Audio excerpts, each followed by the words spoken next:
Around 2,340 years before the Common Era, a man whose origins remain shrouded in legend rose to power in ancient Mesopotamia. His name was Sargon. He would establish the world's first empire, ruling from a capital city called Akkad. This city became the center of political power for 150 years. Then it disappeared. Today, despite decades of archaeological excavation, despite advances in satellite imagery and ground-penetrating radar, despite countless scholarly expeditions, we cannot find this city. The capital of humanity's first empire has vanished so completely that archaeologists cannot agree on which modern country might contain its ruins. Tonight we explore the mystery of Akkad, examining what ancient texts tell us, what archaeological evidence suggests, and why this once mighty metropolis. We will follow the rise of Sargon from obscurity to absolute power. We will trace the expansion of his empire across the ancient Near East. We will examine the achievements of his dynasty and the circumstances of its collapse. Most importantly, we will investigate the theories about where Akkad might have stood and why modern science has failed to locate it. To understand Akkad's significance, we must first examine the world into which it emerged. Mesopotamia, the land between the Tigris and Euphrates rivers, had seen the rise of urban civilization for over 1,000 years before Sargon. City-states dotted the landscape. Each functioned as an independent political entity. Uruk, one of the oldest cities, had developed writing systems to track temple resources. Uru controlled lucrative trade routes connecting the Persian Gulf with inland regions. Lagash competed with its neighbor Umma over water rights and agricultural land. These cities shared cultural and religious traditions. They worshipped similar gods. They used variations of the same writing system. They spoke related languages, yet politically they remained separate, often hostile to one another. Warfare between city-states was common, though limited in scope. A victorious city might install a governor in a defeated rival or extract tribute for a generation. But no ruler had succeeded in permanently uniting these independent powers under one administration. The concept of empire, of one ruler governing multiple cities across vast distances for extended periods, had not yet emerged. Each city-state maintained its own dynasty of rulers. These leaders took various titles, sometimes king, sometimes high priest, sometimes both. Their authority derived from religious sanction. The gods, they claimed, had chosen them to rule. Temple complexes served as both religious and economic centers. Priests managed extensive agricultural lands, employing thousands of workers. Scribes recorded transactions on clay tablets, creating an administrative record that would survive millennia. This was the fragmented political landscape that existed when Sargon appeared. The circumstances of Sargon's birth became the subject of legend, even in ancient times. A text known as the Legend of Sargon, written centuries after his death, provides a narrative that later copyists preserved. According to this account, his mother was a high priestess who could not publicly acknowledge her child. His father's identity remains unspecified. The text states that she bore him in secret, placed him in a basket sealed with bitumen, and set him adrift on the Euphrates River. A man named Aku, who drew water for irrigation, discovered the basket. Aki raised the child as his own son. Eventually, the boy entered service in the palace of Kish as a cupbearer to the king. Scholars debate how much historical truth this legend contains. The story's structure resembles other foundation myths from the ancient Near East. Moses, in Hebrew tradition, was also placed in a basket on a river. Cyrus of Persia had a similar origin story. These parallels suggest the tale might have been crafted to legitimize Sargon's rule by giving him a dramatic, divinely ordained beginning. However, some details may preserve genuine biographical information. The mention of Kish is significant. This city had genuine political importance during the relevant period. Archaeological excavations have confirmed that Kish was a major power in northern Mesopotamia during the early 3rd millennium. Sargon serving in the Kish palace before his rise to power could be historically accurate. The title of cupbearer, while seemingly modest, actually indicated a position of trust and proximity to the king. Cupbearers tasted the ruler's food and drink to prevent poisoning.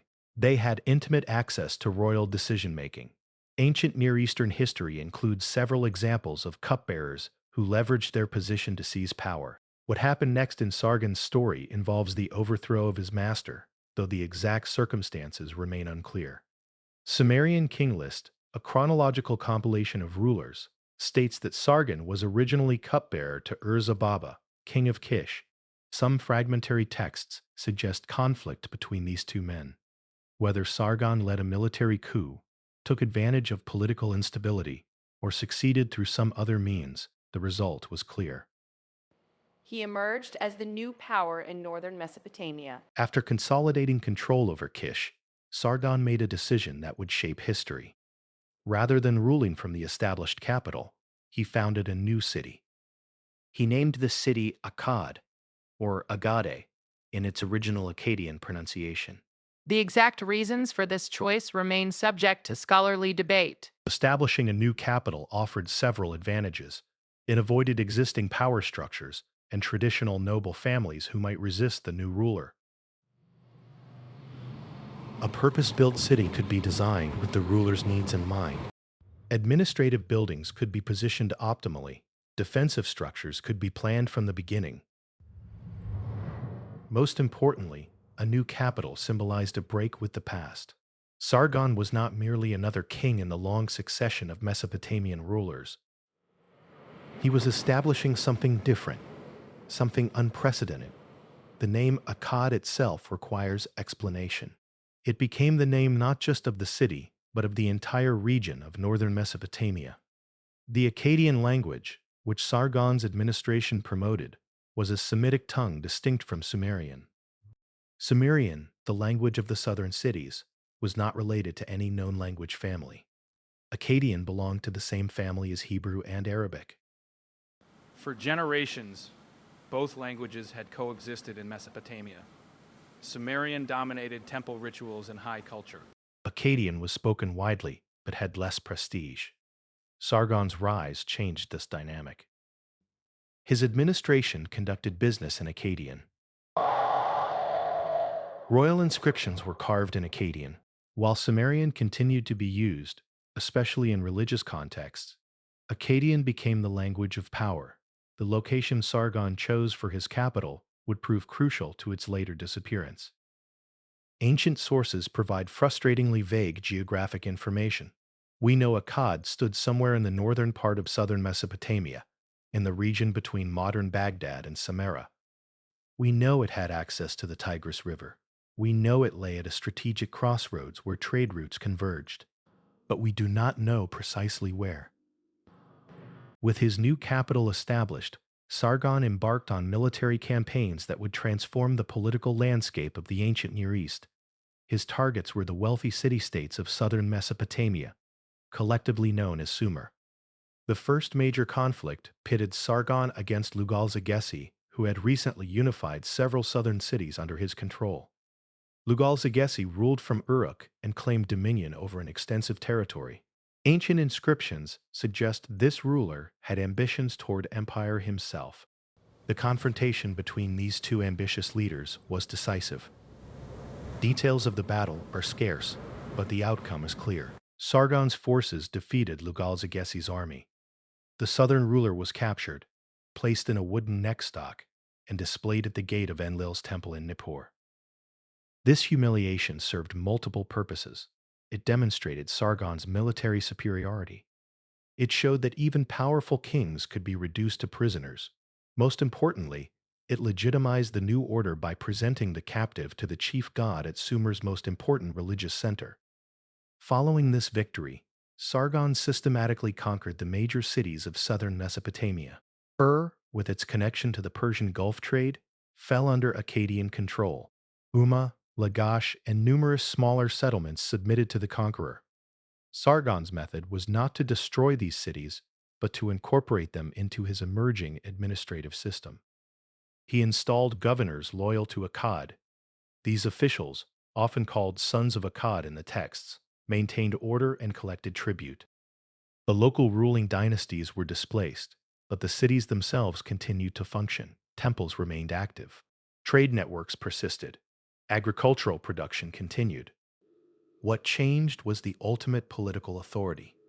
But Sargon's ambitions extended beyond Mesopotamia proper. Ancient inscriptions credit him with campaigns to the Mediterranean Sea in the west. He claimed to have washed his weapons in the Lower Sea, meaning the Persian Gulf, and the Upper Sea, meaning the Mediterranean.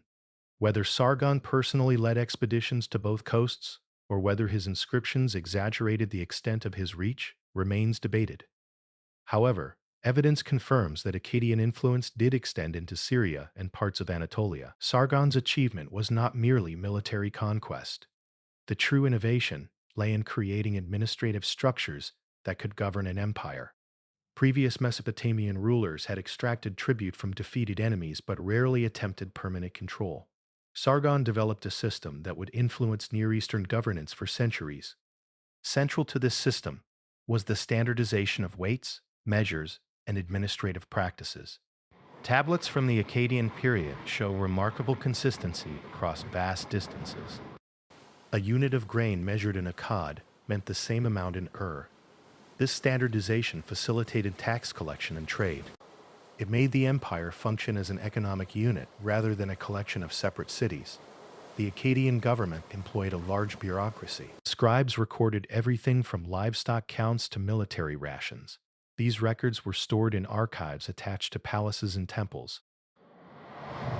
The clay tablets that have survived provide detailed glimpses into empire administration. We can see how many laborers worked on specific projects, what rations they received, how materials moved from quarries to construction sites. Royal messengers carried communications between the capital and distant governors. A network of way stations along major routes provided fresh horses and food. This infrastructure allowed relatively rapid communication across the empire. A message from Akkad could reach Syria in a matter of weeks rather than months. The military also underwent transformation. Rather than relying solely on city militias, Sargon apparently maintained a standing army. One inscription claims he fed 5,400 soldiers daily in his palace. Whether this number is literal or symbolic, it indicates a permanent military force under direct royal control. This army could be deployed wherever needed without waiting for seasonal levies from agricultural populations. Economic policy showed sophisticated understanding of resources and trade. Akkad controlled both the agricultural heartland of Mesopotamia and key trade routes connecting the Persian Gulf with Anatolia and Syria. Merchants brought tin from the east for bronze production. Timber came from the mountains of Lebanon. Precious stones arrived from the Indus Valley. This concentration of resources in Akkadian hands generated enormous wealth. The city itself became a center of craft production and luxury goods manufacture. The Akkadian period witnessed significant cultural developments beyond military and administrative achievements. Art from this era shows distinctive characteristics that set it apart from earlier Sumerian styles. The famous bronze head believed to represent either Sargon or his grandson Naram-Sin exemplifies this new artistic approach. Found at Nineveh in northern Iraq, this sculpture displays remarkable realism. The face has individualized features rather than the stylized representations common in earlier Mesopotamian art. The beard is detailed and naturalistic. The eyes, though now empty, originally held inlaid stones.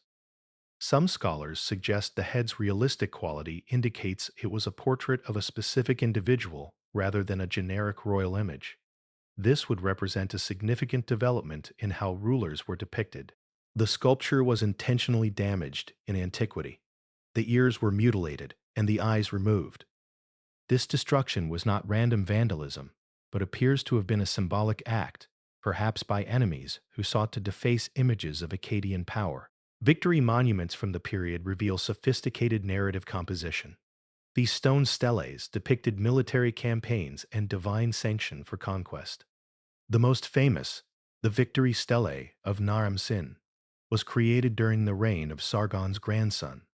It shows the king ascending a mountain, trampling enemies beneath his feet, wearing the horned crown of divinity. While this particular monument dates to the next generation, it reflects artistic traditions established during Sargon's rule. Literature also flourished under Akkadian patronage. Royal inscriptions became longer and more elaborate than earlier Sumerian examples. They described campaigns, building projects, and divine favor in sophisticated language. Some scholars believe these inscriptions influenced later Mesopotamian literary traditions. The empire's cultural impact extended beyond elite art and literature. The Akkadian language spread throughout Mesopotamia and beyond. It became the lingua franca of the ancient Near East for centuries. Even after the Akkadian Empire collapsed, the language continued to be used in diplomacy and trade. Babylonian and Assyrian, later languages that dominated the region, were dialects of Akkadian. Religious practices were transformed. While Sargon did not eliminate traditional Sumerian deities, his administration promoted certain gods associated with Akkad. Ishtar, goddess of love and war, received particular royal favor. Sargon's daughter Enheduanna, whom he appointed as high priestess in composed hymns to Ishtar. These compositions are among the earliest authored texts in human history, making Enheduanna the first writer whose name we know. Sargon ruled for approximately 56 years, an exceptionally long reign for ancient times. He was succeeded by his sons Rimush and Manishtushu, who each ruled relatively brief periods. Then came Naram-Sin, Sargon's grandson, who would bring Akkadian power to its absolute peak. Naram-Sin inherited a functioning empire, but faced immediate challenges. Multiple regions rebelled early in his reign. A coalition of cities in southern Mesopotamia attempted to break free from Akkadian control. Northern territories also rose in revolt. These rebellions were serious enough to threaten the empire's survival. Naram-Sin's response was decisive and brutal. He crushed the southern rebellion completely. The scale of his victory was so overwhelming that his subjects proclaimed him a living god. This divine status represented something unprecedented in Mesopotamian kingship.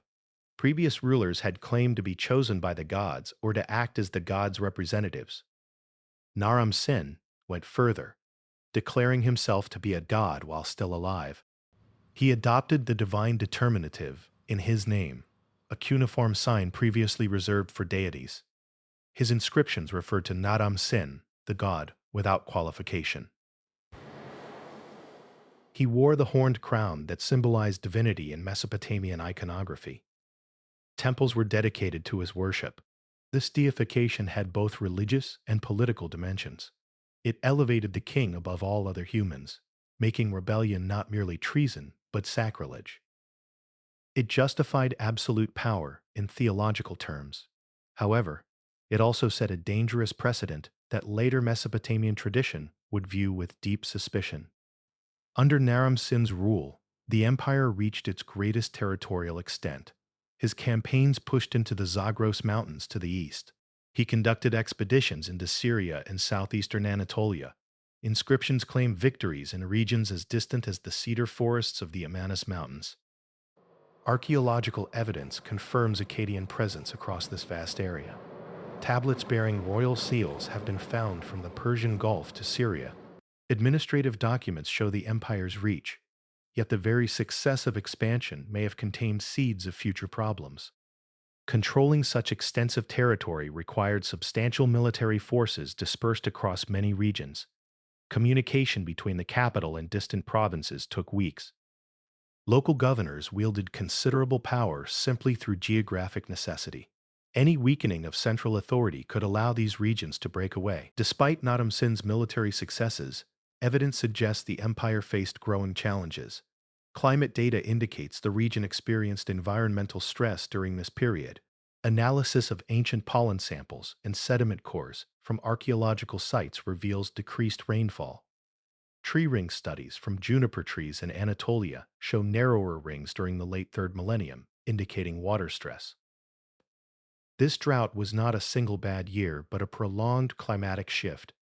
For several decades, precipitation appears to have fallen below the already modest levels typical of Mesopotamia. In a civilization dependent on irrigation agriculture, reduced water availability had cascading consequences. Agricultural yields declined. Food supplies became less reliable. competition for water resources intensified.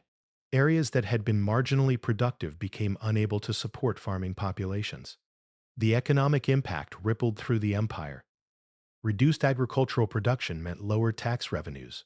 Less food meant the state had difficulty feeding its standing army and administrative bureaucracy. Trade in agricultural commodities decreased.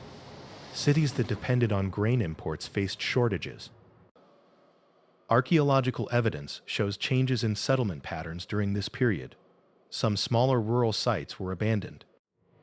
Population appears to have concentrated in major cities where food distribution could be managed more efficiently. This urbanization under stress created its own problems. More people in cities meant greater demand on already strained food supplies.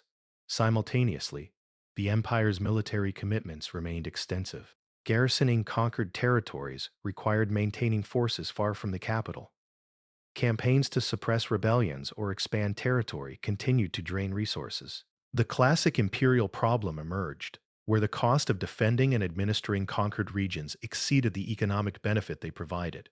Political challenges also mounted. The institution of divine kingship that Naram Sin had established created problems for succession. If the king was a god, how could a mere human successor claim the same authority? Naram Sin's son, Shar Kali Shari, who succeeded him, maintained his father's titles and divine status. However, inscriptions from his reign suggest he faced more serious rebellions than his predecessors. External pressures increased. Nomadic groups from the mountains to the east and north began moving into imperial territory. These people, whom Mesopotamian texts call Gutanians, Lalubi, and by various other names, took advantage of imperial weakness. They raided agricultural land and disrupted trade routes. Traditional military tactics used against settled city-states proved less effective against mobile populations who could retreat into mountainous terrain. The collapse of the Akkadian Empire occurred within a few decades of Naram Sin's death. The Sumerian king list, compiled centuries later, records this period with unusual confusion. After Shar Kali Shari, the text states, "Who was king? Who was not king?" This phrase appears nowhere else in the king list. It suggests a period of such political chaos that the compilers of the list could not determine who legitimately held power. Multiple individuals claim the kingship simultaneously. Their names appear in inscriptions from different cities. Evidently, the centralized control that had characterized the empire disintegrated into competing claimants. Without a clear succession, provincial governors and military commanders declared independence or supported rival candidates. The empire fragmented into territories controlled by warlords. Some of these local rulers maintained the title of king. Others simply exercised de facto control without formal legitimacy. The administrative system that had unified the empire broke down. Standardized weights and measures were abandoned. Each region returned to local traditions. Trade networks disrupted. The movement of goods that had characterized the imperial economy largely ceased. Cities that had thrived as commercial centers declined. Archaeological evidence shows destruction layers at many sites from this period. These are not necessarily the result of warfare, though conflict certainly occurred. Destruction can also result from social collapse. Maintenance of irrigation canals ceases. Flood walls break and are not repaired. Buildings fall into disrepair. Over a few decades, urban infrastructure can deteriorate substantially without organized maintenance. The Gutians, mentioned earlier, play a prominent role in later Mesopotamian accounts of Akkad's fall. The Sumerian king list credits them with conquering the region after Akkad's collapse. However, scholarly opinion debates how much responsibility they actually bear. Were the Gutians invaders who destroyed a functioning empire, or were they opportunists who moved into a power vacuum left by internal collapse? Evidence suggests the latter interpretation is more likely. The Gutians do not appear to have formed a unified kingdom. Rather, multiple tribal groups occupied parts of former imperial territory. Their rule left minimal archaeological trace. Few inscriptions survive from this period. The material culture suggests continuity with the late Akkadian period rather than the imposition of a foreign culture. What emerges from the fragmentary evidence is a picture of general systems failure. The mechanisms that had held the empire together all broke down simultaneously. Climate stress reduced agricultural productivity. This weakened the economic base. Political succession problems created uncertainty about legitimate authority. External pressures from nomadic groups disrupted border regions. Military forces, unpaid or loyal to local commanders rather than central government, ceased functioning as an imperial army. Within perhaps 2 or 3 generations, the first empire collapsed back into the competing city-states from which it had emerged. As the Akkadian Empire disintegrated politically, something peculiar happened to its capital city. Akkad itself disappears from the historical record. Cities that had been conquered by Akkad continued to exist. Would rise to prominence again within a century. Uruk remained inhabited for millennia. Even smaller settlements persisted. But Akkad, the imperial capital, seemingly ceased to function as a major center. Later Mesopotamian texts refer to Akkad's destruction in terms suggesting divine punishment. One composition, called The Curse of Akkad, presents a narrative explaining the city's fall. According to this text, Naram-Sin offended the god Enlil by attacking his temple at Nippur. In retaliation, Enlil summoned the Gutians to destroy Akkad. The city was abandoned, its fields turned to weeds, its palace torn down. The text concludes with the gods decreeing that Akkad should remain cursed forever. Modern scholars do not take this religious explanation at face value. However, the text may preserve historical memory of actual events translated into theological terms. Perhaps Akkad did experience destruction during the period of collapse. Perhaps it was abandoned during the chaos following imperial disintegration. What seems clear is that by 2100 BC, roughly a century and a half after Sargon founded it, Akkad no longer functioned as a significant urban center. This disappearance is unusual. Mesopotamian cities typically showed remarkable continuity. They might decline during troubled periods, but they rarely vanished entirely. Populations usually remained even when political fortunes changed. Temples continued operating. The accumulation of debris from millennia of habitation created the characteristic tells or mounds that dot the Mesopotamian landscape. Akkad should have left such a mound. Yet no site has been definitively identified. Several factors might explain this unusual disappearance. The city's relatively short period of occupation is significant. Akkad existed as a major center for only about 150 years. Longer-lived cities accumulated meters of debris over centuries or millennia. Akkad would have left a smaller archaeological footprint. The Tigris River presents another crucial factor. Akkad stood on or near this river. Over 4 millennia, the Tigris has shifted its course multiple times. River erosion is exceptionally destructive to archaeological sites. If Akkad sat directly on the riverbank, centuries of flooding and channel migration could have obliterated its remains. Portions of the city might literally have been washed away. Alternatively, the river might have buried the ruins under meters of alluvial silt. Mesopotamian rivers regularly flood, depositing sediment. Over thousands of years, this process can raise ground levels substantially. Archaeological sites in river valleys can end up buried far below modern surface levels, making them difficult to detect and expensive to excavate. Interest in locating Akkad began when scholars first deciphered cuneiform in the 19th century.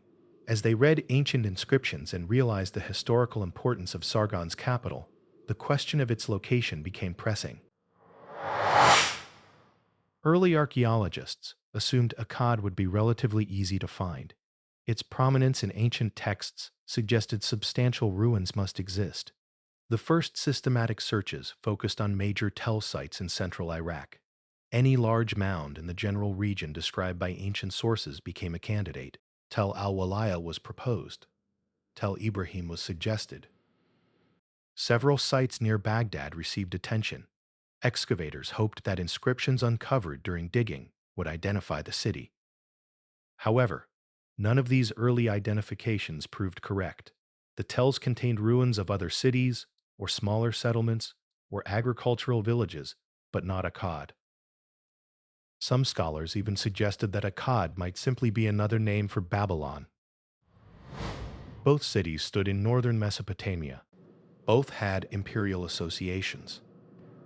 Perhaps ancient scribes had used different names for the same place.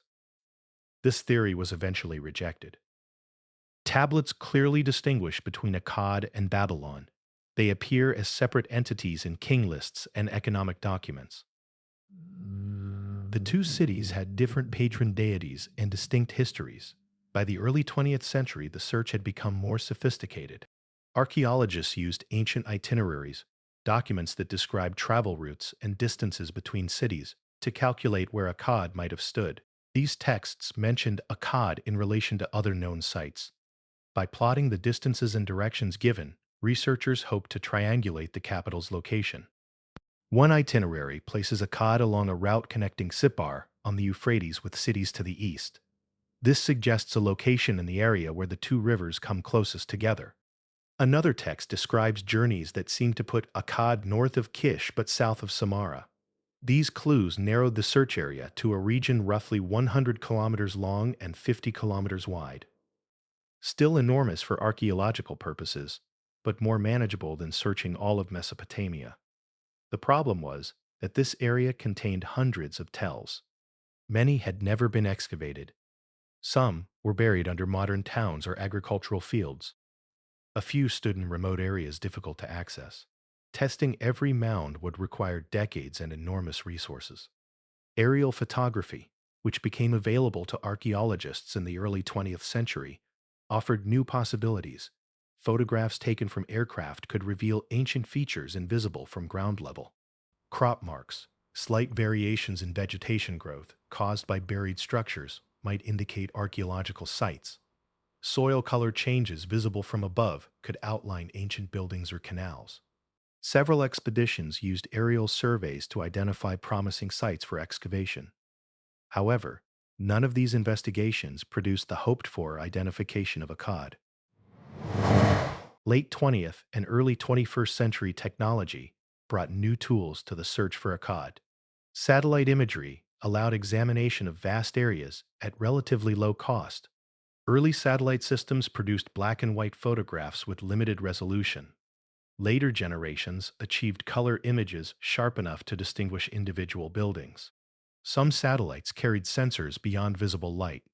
Infrared imaging could detect temperature variations caused by buried structures. Multispectral analysis combined data from different wavelengths to enhance features invisible to the naked eye. Several research teams have applied these technologies to the search area. They look for specific signatures that might indicate an ancient city. Large sites create distinctive patterns. Concentrated pottery sherds on the surface appear differently from natural soil. Ancient mud brick foundations have different thermal properties than surrounding earth. Even vegetation responds to what lies beneath. Plants growing over buried walls may show stunted growth, while those above former irrigation channels flourish. Ground-penetrating radar represents another modern technique. This technology sends radio waves into the ground. Subsurface features like walls, floors, or voids reflect these waves back at different rates. Computer processing converts the returning signals into images showing what lies underground. The method works best for shallow depths, typically less than 10 meters. For deeply buried sites, other techniques are necessary. Magnetometry measures subtle variations in the Earth's magnetic field. Ancient kilns, fired brick, or iron objects create magnetic anomalies detectable with sensitive instruments. Resistivity surveying measures how easily electrical current passes through soil. Buried stone foundations conduct electricity differently than surrounding earth. These methods can map underground structures without excavation. Despite these technological advances, applying them to find Akkad faces significant challenges. The suspected search area includes modern cities, particularly Baghdad and its suburbs. Surveying urban areas is difficult. Buildings and infrastructure interfere with remote sensing. Security concerns have limited access to many regions of Iraq over the past few decades. Even where surveys are possible, interpreting results requires caution. Many ancient sites exist in the general region. A thermal anomaly or magnetic signature might indicate any number of archaeological sites, not necessarily Akkad. Positive identification requires excavation to find inscriptions or distinctive artifacts. Excavation in Mesopotamia presents particular difficulties. The water table has risen substantially over millennia. Many ancient levels now lie below groundwater. Excavating waterlogged deposits requires pumping and specialized conservation techniques. Costs increase dramatically. Mudrik architecture, the primary building material in ancient Mesopotamia, decays rapidly once exposed. Unlike stone structures that can survive years of excavation and exposure, mud brick must be carefully conserved or it erodes to nothing within seasons. This means excavations must proceed slowly, with constant conservation work. The political situation in Iraq has severely impacted archaeological research. Decades of conflict have made fieldwork dangerous or impossible in many regions. Sites have been damaged by military operations, looted during periods of instability, or bulldozed for modern construction. Even in more stable periods, the logistical challenges of working in Iraq require substantial resources and time. Despite the challenges, scholars have identified several sites as potential locations for Akkad. Each has supporting evidence, though none has achieved consensus acceptance. The strongest candidate lies in the area northeast of modern Baghdad, near the confluence of the Diyala River with the Tigris. This location fits ancient geographic descriptions. It sits at a natural crossroads where trade routes from multiple directions converged. The region would have provided access to agricultural land, river transport, and defensive positions. In 1821, explorer Claudius Rich investigated this area. He reported finding a large statue fragment at a site called Tel El Sanam, near the town of Qadisiyah, between Samarra and the Adayam River. The fragment proved to be the base of an old Akkadian period statue. It bore an inscription identifying it as a monument to a member of the royal family, possibly Rimush, Sargon's son. The statue originally stood approximately 3 meters tall, indicating it was a major royal monument. Finding such a sculpture suggests a significant Akkadian presence in the area. Royal statues typically stood in palaces or major temples. Their discovery hints at an important administrative or religious center nearby. However, the site itself poses problems. It sits directly on the Tigris riverbank. Over the past 4,000 years, erosion has destroyed much of the ancient mound. Whatever stood there in the 3rd millennium has largely been washed away. Even if this was Akkad, recovering substantial archaeological evidence would be nearly impossible. Some scholars propose that the statue might have been moved from its original location. Ancient Mesopotamians collected and displayed antiquities. A statue of an Akkadian king might have been taken as a trophy by later conquerors and set up elsewhere. The Elamites, who invaded Mesopotamia in the 2nd millennium, were known for removing monuments to their own cities. The statue's presence does not necessarily prove Akkad stood at that exact spot. An alternative theory places Akkad slightly north, near modern Samarra. This region also fits geographic descriptions. It lies in the transitional zone between the agricultural south and the more arid north.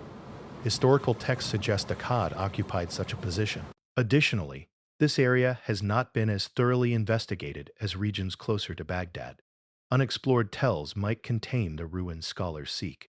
A third possibility involves the southern suburbs of modern Baghdad.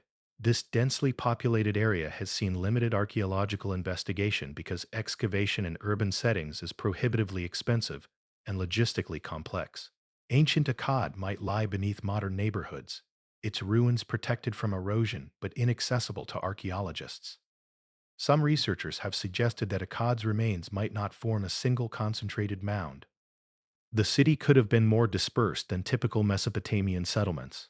If so, its ruins would be harder to identify as a distinct site. Alternatively, the imperial capital might have comprised multiple connected settlements spread along the river. Each individual mound might appear modest, giving no indication that together they formed a major city. The mystery of Akkad's location persists into the 21st century. Despite advances in technology Despite decades of archaeological work in Iraq, despite careful analysis of ancient texts, we cannot definitively identify the capital of humanity's first empire. This failure says something important about the nature of archaeological evidence and historical knowledge. Ancient cities do not automatically preserve themselves for modern discovery. Countless factors determine what survives and what vanishes. Akkad's relatively brief period of prominence left less accumulated debris than cities inhabited for millennia. Its location on a major river exposed it to erosion. The collapse of the empire removed the political importance that might have sustained the site. Future investigation may yet locate Akkad. Advances in remote sensing technology continue. Political stabilization in Iraq could allow more extensive fieldwork. A fortunate discovery, perhaps during construction work or agricultural activity, might uncover inscriptions that identify a site definitively. However, it is also possible that Akkad will never be found. The Tigris might have destroyed too much. Urban development might have covered the remains too completely. The site might be so deeply buried that excavation is impractical. We must accept the possibility that some historical mysteries remain permanently unsolved. What we can say with certainty is that Akkad existed. Hundreds of inscriptions mention it. Economic documents describe trade flowing to and from the capital. Administrative texts list officials stationed there. Its historical reality is not in question. Only its physical location remains unknown.